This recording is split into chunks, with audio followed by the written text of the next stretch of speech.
Yo, what's going on, guys? So today's video is going to be a little bit different. I got a surprise in mind and I wanted to take you guys with me. So with that being said, let's get started.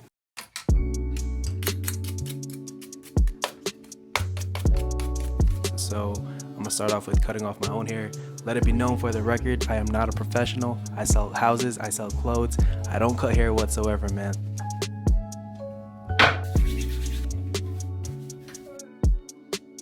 Alright, so now setting up for the actual surprise. Here we are at credit union. Then this is the remaining balance that was due. Here's my fiance helping me out with the flowers. Knowing my dad, even if we just gave him the flowers, he would have loved it already.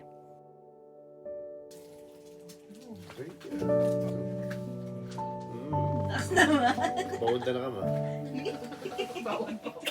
Maybe. There you guys. Wow!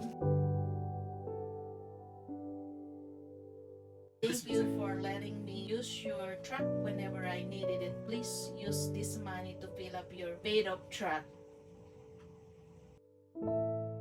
You paid it up? What the heck? Where you paid it? What the? Thank you na. Oh, why you do that?